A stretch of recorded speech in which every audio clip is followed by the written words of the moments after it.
sayyidina wa nabiyina Muhammadin wa ala alihi wa sahbihi ajma'in, amma ba'du.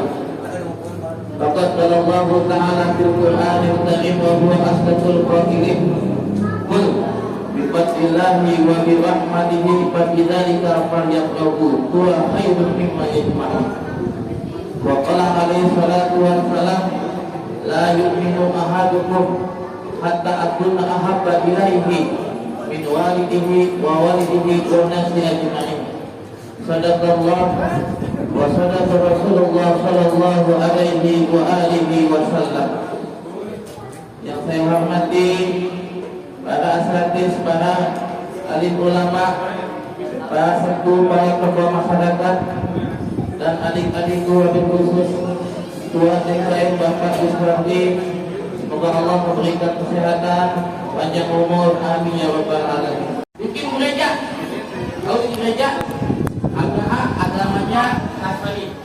Bikin gereja, cakep, luar biasa. Tidak semaling-maling, supaya orang ibadah hajinya tidak tambah lagi. Pergi hajinya ini syukuran. Ya, dengerin anak-anak yang berisik. Ya, Dewi Persik nangkep ikan sepat. Tak, kalau berisik pulang yang kasih berkat. Ya. Kalau berisik entar pulang ya, kasih berkat. Yang ada Dewi Persik minum kapsul. Kalau pada berisik pulang pantatnya pada bisul. Ya.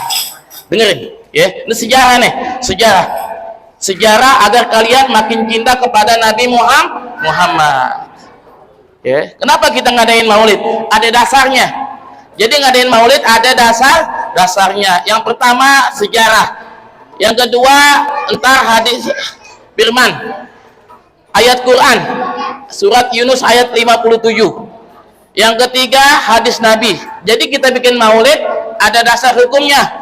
Ada dasar pengambilannya. Yang keempat pendapat ulama. Yang pertama sejarah, Allah sendiri menceritakan. Yang kedua Quran surat Yunus ayat 53. Yang ketiga hadis Nabi. Yang keempat pendapat para ulama. Ini yang kita bahas masalah maulid Nabi, biar kita makin cinta kepada Nabi Muhammad. Yang tadi disampaikan, tanamkan, ajarkan kepada kalian dan anak-anak kalian untuk cinta kepada Nabi Muhammad. Ini Abraha beserta pasukannya, ya sebelum kasus penyerbuan, ini Abraha bikin gereja bagus. Ini informasi sampai ke orang Arab Quraisy yang ada di kota Mekah. Mereka penasaran, ingin melihat hasil karyanya Abraha. Datanglah mereka 6 orang utusan dari Arab ke Yaman, ingin melihat bangunan yang telah dibangun oleh Abraha. Sampai di Yaman, di Son'a, ini orang Arab tahu orang Arab, nginik-nginik masuk ke gereja yang dibangun Abraha. Sampai di gereja sakit perut. Sakit perut.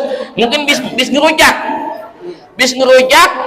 habis itu minum Coca-Cola. Nah, sampai di Yaman, ini 5 utusan orang Arab sampai ke Yaman, di dalam gereja, dimohon maaf, dia buang air.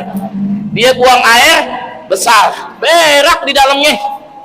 Ketika Abraha beserta anak buahnya ingin ibadah di dalam kules, namanya kules, kaget bukan main.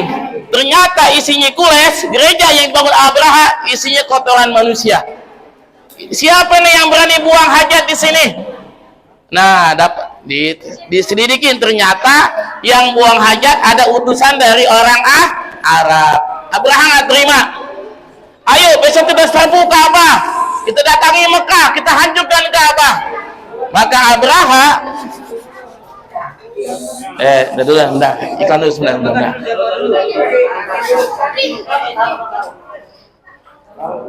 Tidak.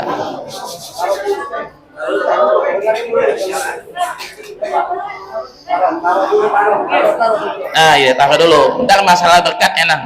Ya, obat batuk dari Samali. Mata mengantuk, belum pada makan kebuli. Nah, tahu nih belum pada makan kebuli. Ya, ntar pulang-pulang bawa kebuli.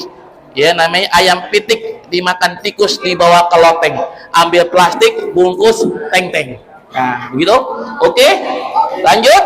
Nah, lanjut ya. Dengerin nih. biar tahu sejarah, biar makin cinta kepada Rasulullah Sallallahu Alaihi Wasallam. Abraha beserta pasukannya bergajah datang ke kota Mekah ingin menghancurkan Ka'bah. Apa yang terjadi? Ternyata Allah kirimkan burung ababil yang Allah abadikan dalam surat Al-Fil. Alam taro kaifa fa'ala rabbuka bi ashabil fil alam yaj'al kaidahum fi tadlil wa arsala alaihim tayran tarmihim bihijaratin min sijil faj'alahum ka'asfin ma'kul. Allah binasakan Abraha beserta para pasukannya. Kenapa? Allah ikraman liwiladatin Nabi, karena Allah memuliakan, mencintai akan detik-detiknya lahirnya baginda Nabi Muhammad Sallallahu Alaihi Wasallam. Itu tuh Allah Subhanahu Wa Taala gembiranya akan lahirnya makhluknya yang paling mulia dengan cara menghancurkan pasukan bergajah masing-masing. Jadi apresiasi maulid masing-masing.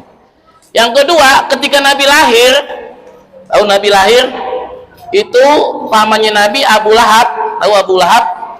Temennya Abu Gosok. Nah, makanya kalau orang yang suka gosok-gosokin orang, bikin fitnah, itu keturunannya Abu Lahab. Sekarang banyaknya keturunan Abu Lahab yang suka gosok-gosokin orang, yang bikin tebar fitnah, tebar masalah, bikin resah umat. Itu adalah keturunannya, nasabnya bersambung kepada Abu Lahab. Abu Lahab paman Nabi dapat kabar bahwa keponakannya lahir, Abu Lahab gembira, senang.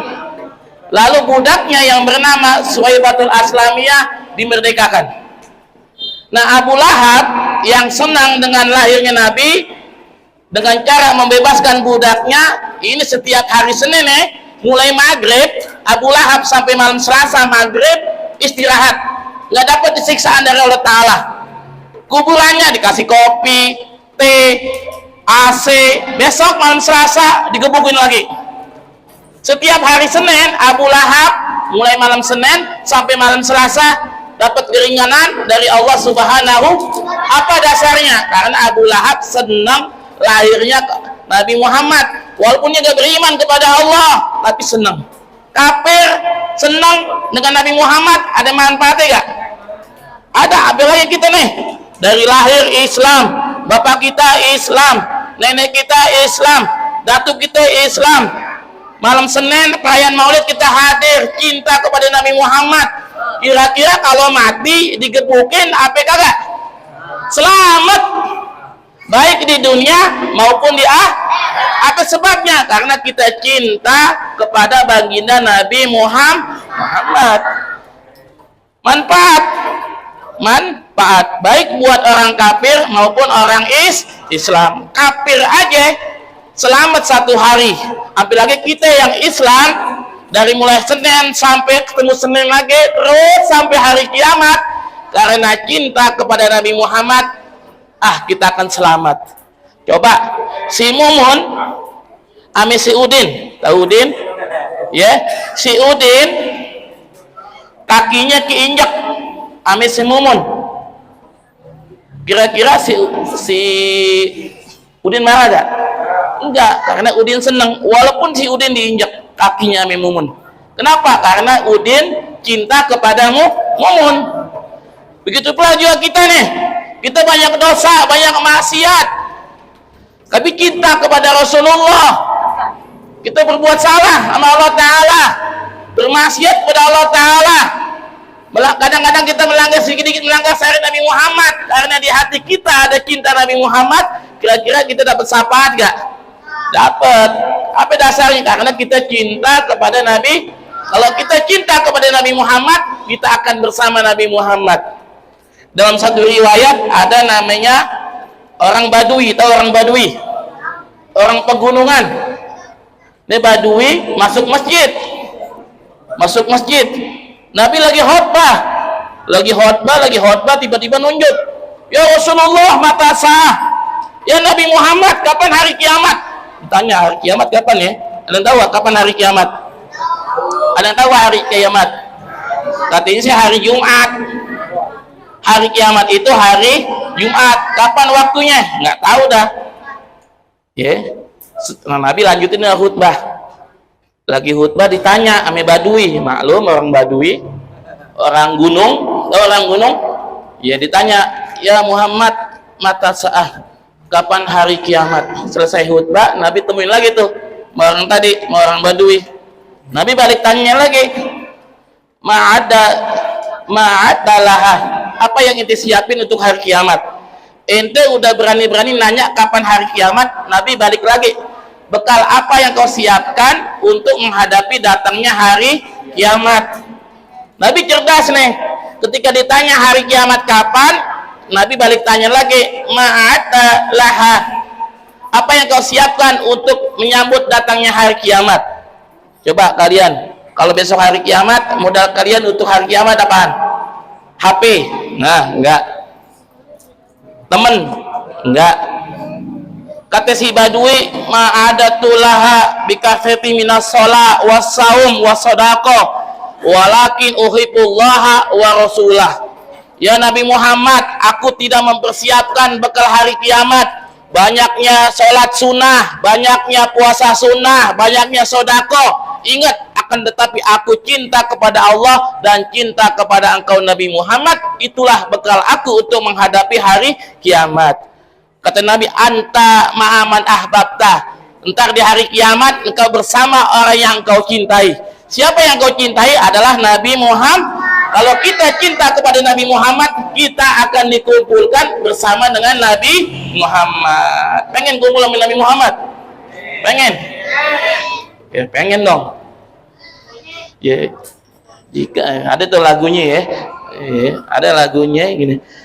Jika ingin selamat, ada tuh. Anda lupa sih lagunya tuh, ya. Jika di dalam ntar inget nih, ada tuh lagunya Aisyah Nahlah, ya, tenangkan hatimu dengan selawat kepada Nabi Muhammad. Jika ingin selamat, minta pertolongan kepada Nabi Muhammad, gitu ya. Itu yang pertama. Jadi kewajiban kita yang mesti ditanamkan kepada kita dan anak-anak kita yang pertama adalah cinta kepada Rasulullah. Itu yang pertama tuh. Yang kedua, ya, kenapa kita mesti ngadain maulid? Surat Yunus ayat 57. Nah, Allah SWT berfirman, kul bifadlillahi wa birahmatihi fabidzalika falyafrahu huwa khairun mimma yajmaun. Katakanlah ya Nabi Muhammad, dengan karunia Allah Ta'ala dan rahmat Allah Ta'ala hendaklah kalian bergembira. Di sini rahmat Allah Ta'ala adanya lahirnya Nabi Muhammad. Jadi dengan adanya lahirnya Nabi Muhammad di malam Senin, Allah perintahkan kita untuk senang-senang, untuk bergembira. Ini di malam Senin kita bergembira. Apa yang kita gembirakan? Lahirnya Nabi Muhammad. Karena wa ma arsalnaka illa rahmatan lil alamin. Tidaklah Allah mengutus Nabi Muhammad melainkan adalah rahmat bagi alam semesta. Jadi Nabi Muhammad itu rahmat, bentuk kasih sayang Allah kepada alam semesta. Diutusnya Nabi Muhammad sallallahu alaihi wasallam. Itu yang pertama nih. Kedua tuh Quran. Jadi yang kedua sejarah surat Al-Fil, yang kedua Quran, dalil mengadakan maulid. Yang ketiga hadis Nabi. Ya, Nabi bersabda, at-tahaddus bi nikmatillahi syukrun wa tarkuha kufrun. Menceritakan tentang nikmat Allah Ta'ala adalah syukur, dan meninggalkan cerita adalah kufur. Man lam yaskuril kasir, man lam yaskuril qalil, lam yaskuril kasir.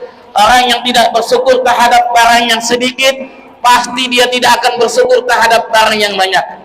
Man lam yaskurin nasa, lam yaskurillah. Orang yang tidak bersyukur dengan adanya Nabi Muhammad, pasti dia tidak akan bersyukur kepada Allah.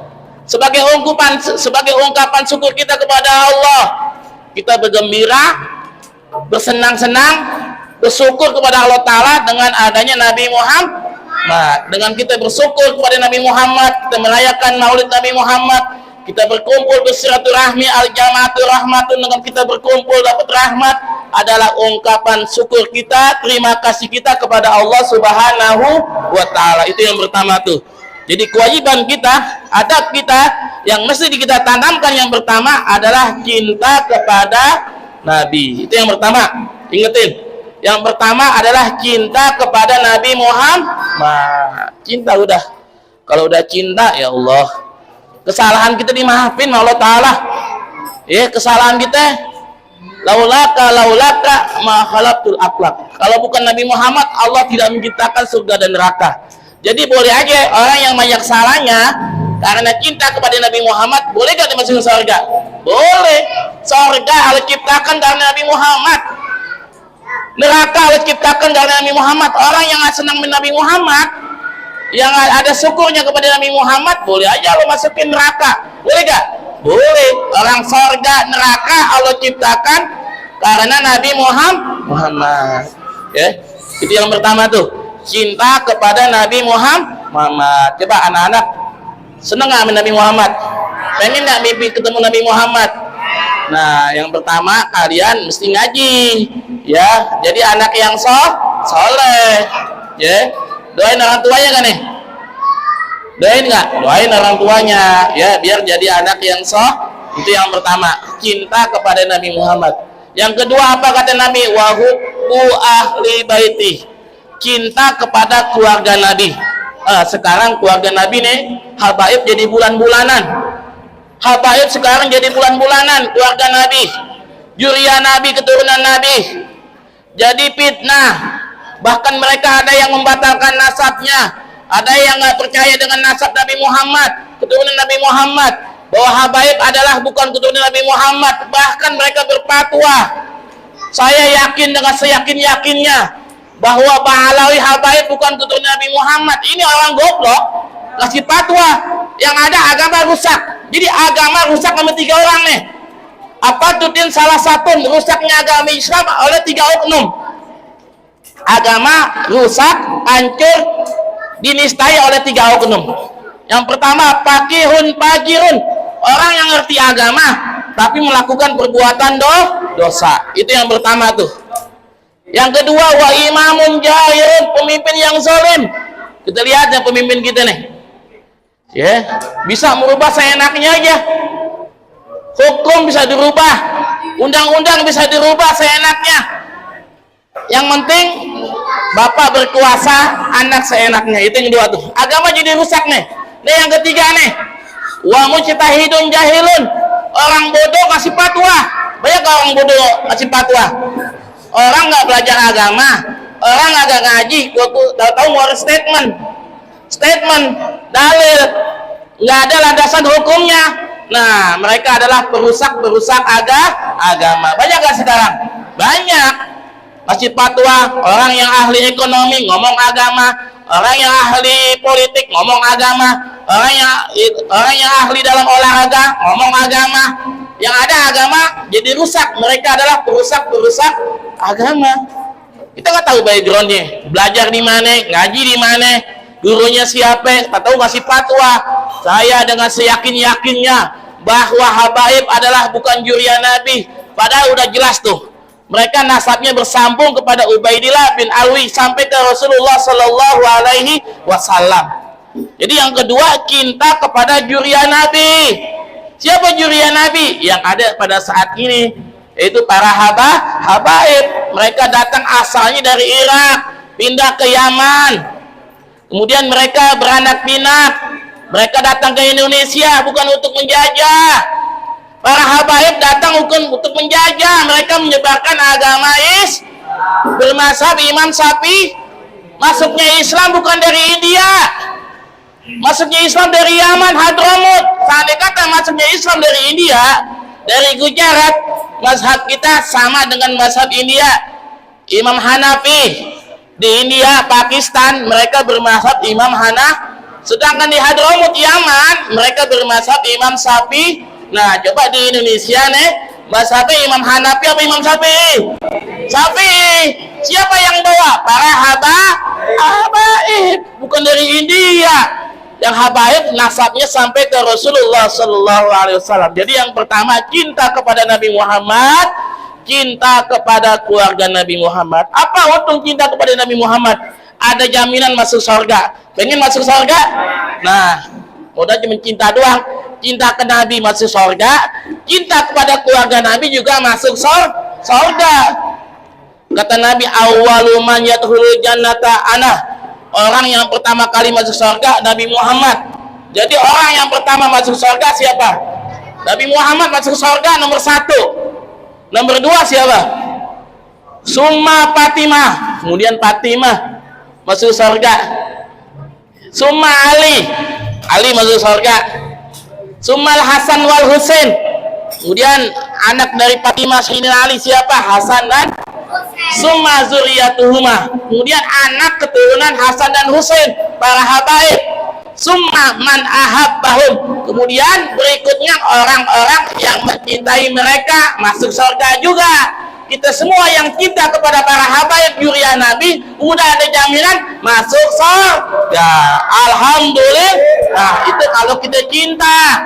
Adinu al-mahabbah, agama itu adalah cinta kepada Allah, cinta kepada Rasulnya, cinta kepada keluarga Nabi. Kalau kita udah cinta kepada Allah, Rasulnya, keluarga Nabi, otomatis masuk surga.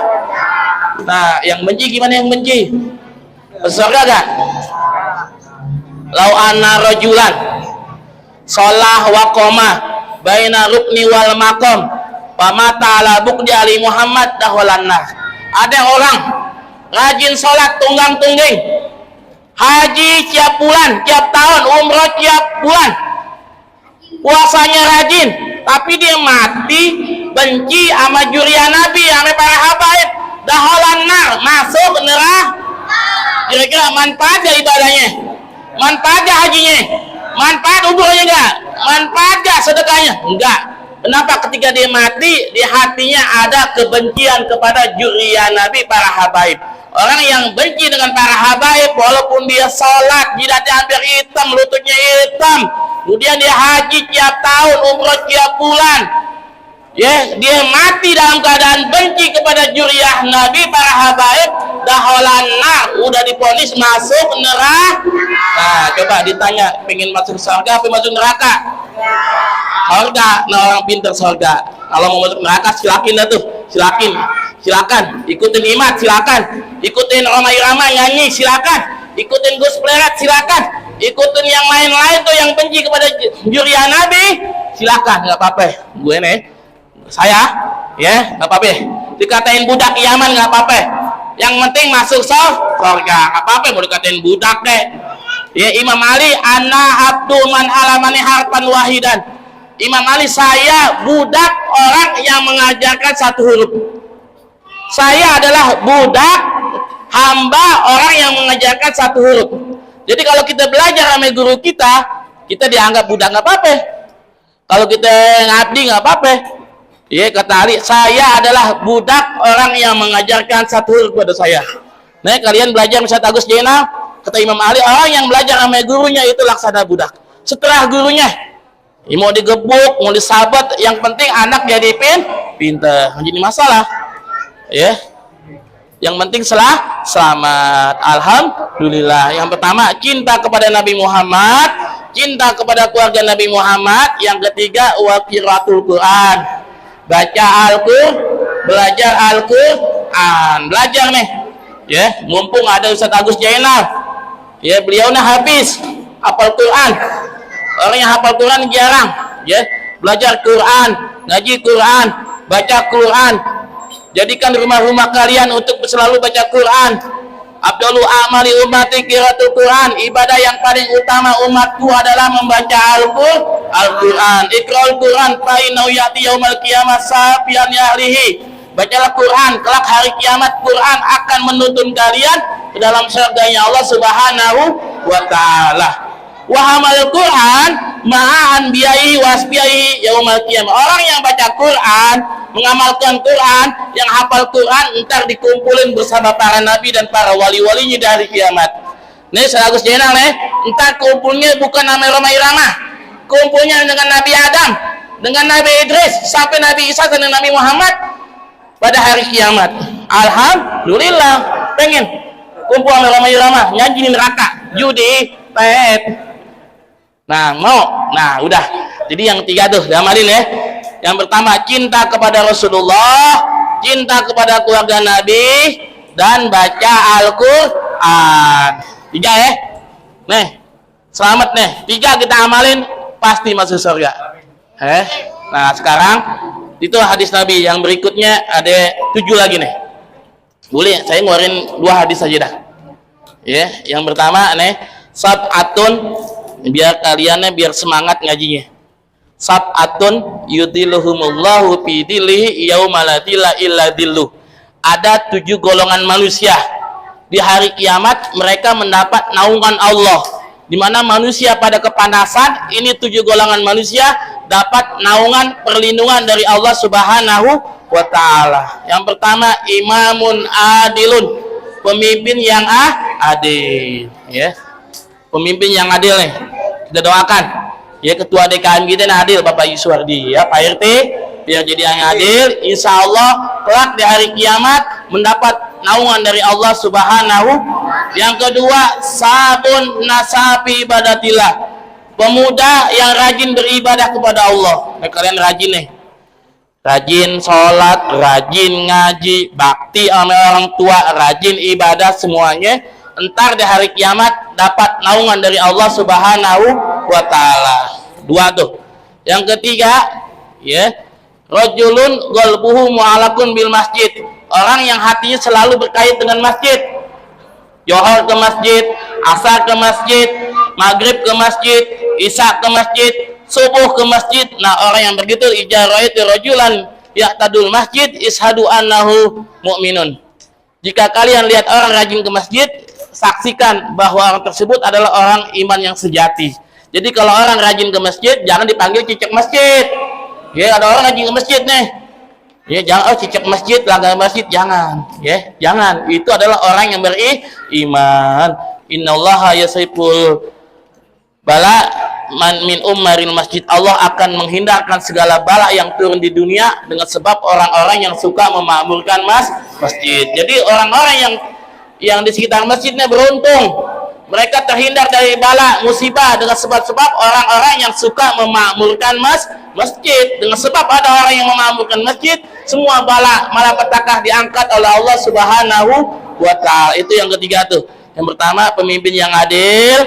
Yang kedua, pemuda yang tumbuh ibadah kepada Allah. Yang ketiga, orang yang hatinya selalu tergantung dengan masjid, rindu dengan masjid. Ya, kharja minhu hatta yauda, dia keluar dari masjid kemudian dibalik lagi.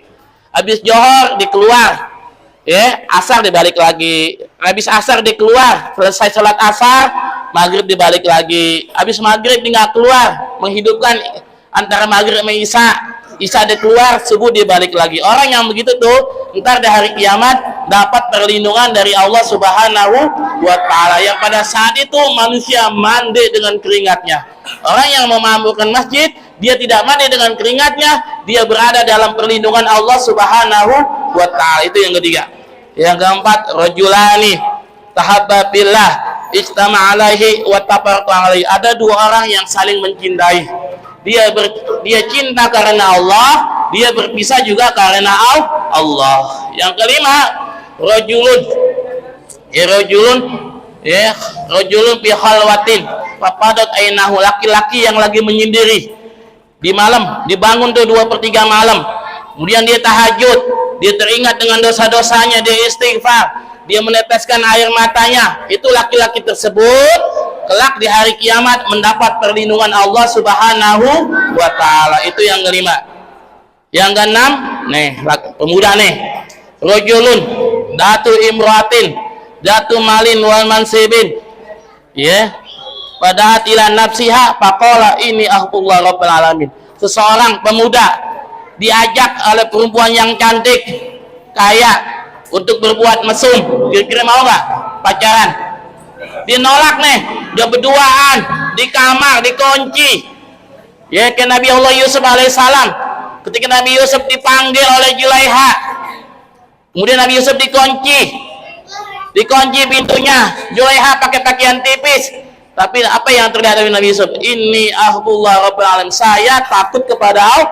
Benar, manusia nggak ngelihat, tapi Allah maha melihat. Orang yang ketika berbuat maksiat, dia ingat kepada Allah, dia takut kepada Allah, kelak di hari kiamat dapat perlindungan, naungan dari Allah Subhanahu wa ta'ala. Itu yang keenam. Yang ketujuh terakhir, ya, rajulun tasaddaqa bisadaqatin fa akhfaha hatta la ya'lama yaminuhu ma yunfiqu hatta la ya'lama shimaluhu ma yunfiqu yaminuhu. Seseorang bersedekah nih, dia bersedekah, ya dirahasiakan, orang nggak banyak tahu, nggak kita di masjid minta diumumin, nyumbang 25 minta diumumin biar orang CRT tahu, ini kan nyumbangnya jutaan, kemudian dirahasiakan, orang nggak tahu, sehingga tangan kirinya yang bersedekah, tangan kanannya nggak tahu. Nah yang begini nih, orang yang rajin sedekah, rajin berdonasi, buat anak yatim, buat kemajuan masjid, buat orang-orang Islam, buat ngasih, buat nyumbang maulid, kelak di hari kiamat orang tersebut akan mendapat perlindungan, naungan dari Allah Subhanahu wa Ta'ala. Mudah-mudahan nasihat tersebut manfaat ya.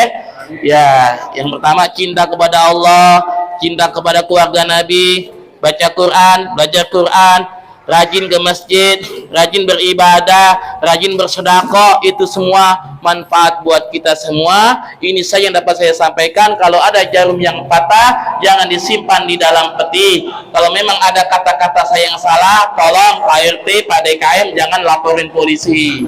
Ya. Kalau ada sumur di ladang, boleh saya numpang mandi. Kalau ada gadis berambut panjang, tolong bawa kemari. Billahi taufiq wal hidayah. Wassalamualaikum warahmatullahi taala wabarakatuh.